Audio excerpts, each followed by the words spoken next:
YouTube Analytics Explained. Let's talk about it.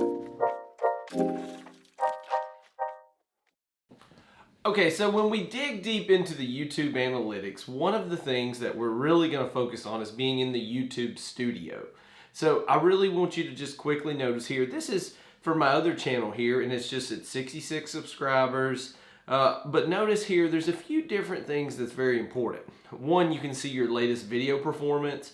Look how many views it has. Impressions click-through rate. How many times is it being placed in front of someone as an opportunity for them to click it? And then at what rate do people click it? But at this video, it's being clicked at a 7.2% clip.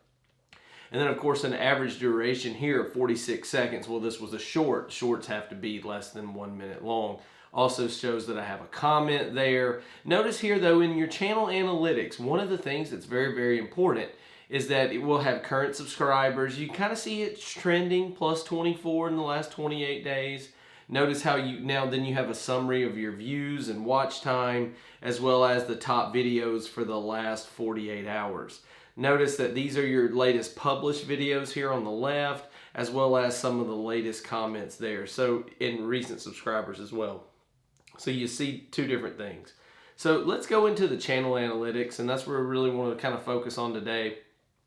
But for any YouTube creator, there are a few important screens they need to watch. One is right here on the right, obviously, when you have views. This is a 48-hour window, and as you can see, people are viewing this video or another video on this channel at almost all times for the last 48 hours. That is a good thing. That's really what you want to get toward, as one of your milestones and one of your goals for a new YouTube creator. And then of course, when you start to look at the last 28 days, it has brought forth 24 subscribers, 100.1 hours of watch time, as well as 1.3 thousand views. Then you kind of go down and you look at the top videos in the period, and notice here that anytime you have videos that on some of your views that are a lot higher, see 271, 239, 189, 109, and then to 62, there's a pretty good gap there between 4 and 5. So maybe there's a difference in a preference as far as to what your crowd or what your audience or subscriber base likes to watch. So that's one thing to kind of look at and try to see. Also, the average view duration, when you start to look at percentages, here 26.4, 31.5, 22, 31.2, 38.9. See, 38.9 really sticks out. But then you go 37.2, then you have a short coming in, which is an outlier. Then you have 31%, 23%. So you can see all videos are actually watched between 21, 22% to up to 33, 34%. So you can kind of get a good idea per viewership that what you're going to kind of see there. And then one of the most important things here that I've found on the reach tab, okay, is that, and this is the last 28 days, you can see that your impressions are going up, the impression click-through rate is going up, and the views are going up. That's how you know that you're making and creating momentum that you can harness. And then, kind of the unique viewers, the number of people that watched your content between the range. I think that that's kind of neat there. And so when you start to look at traffic sources, this is real big here, because in the last 28 days, you can see that YouTube search is 49%. Shorts has brought in, and this is the percentage of traffic, 14.2%, 11.5%. I will say that just a couple of days ago, the shorts percentage was around 10. So you can see, and this is further evidence that shows shorts is where it's at right now, or at least one of the happening spots on YouTube.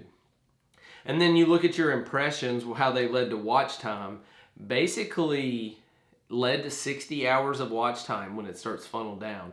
Traffic sources, know where your audience is coming from, and you can see that it's not a lot of data here, but it will become more important as the channel grows. And then the external traffic source, search, Google search, Yahoo search, DuckDuckGo. Look at the YouTube search. This is what people type in to watch your videos. Notice that on this channel, Temple Mount, Bible Prophecy, Third Temple, all really big percentages there.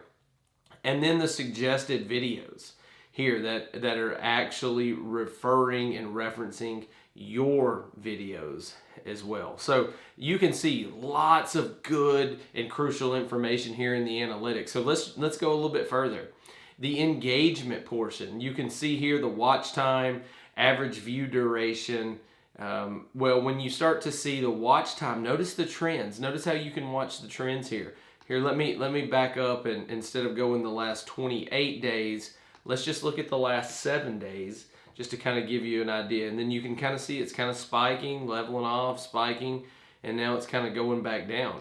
Well, when you say, okay, well, what does that really make? Well, let's look at it now at the last 90 days. And as you can see, what is neat here is that you can go down the line and know where you're at as far as the watch time. And as you'll clearly see, any channel has peaks and valleys. And this was one of the things that I did not quite understand when I started. And here, this is kind of neat here at key moments for audience retention, still watching at 30 seconds. And that's a very high number, so that's very, very important. But what you can do is you can click on the individual videos, and you can see that most people made it, 66% still at 30 seconds. So you can just kind of look and watch and see.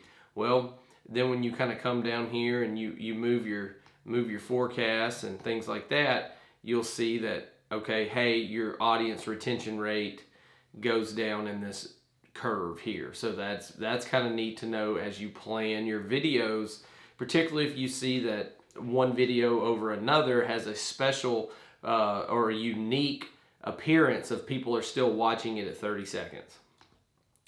And so now, moving over to the audience tab, this is kind of what I really think is neat here, is that you can see on your views, on your audience, that 89 new viewers viewed this channel yesterday, and 12 of them were returning viewers. So that is very, very neat there to see. And you know, when you use these as all as data points. Treat all of these things as data points, because what can happen is that they can help you make those small changes to help optimize your channel for future success.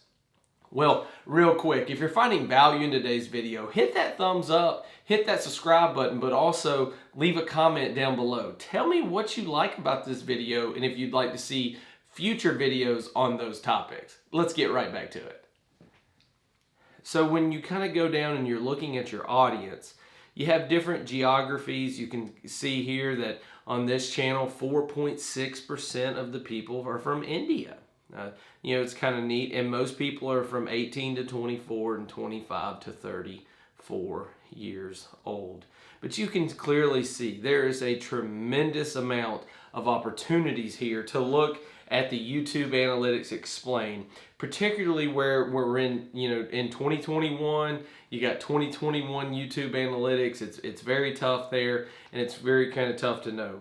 Well, I want to kind of share with you as well, one note is that when you start to put these things up and you really are doing this, pay attention to your dashboard, because your dashboard kind of will direct you on where you need to go and what you can do, so that it will help you stay organized, so you can really kind of stay ahead of everything. Well, I hope you found value in today's video. I really want to thank you for watching my video today, and I really hope that you'll join me for the next one. Have a great day.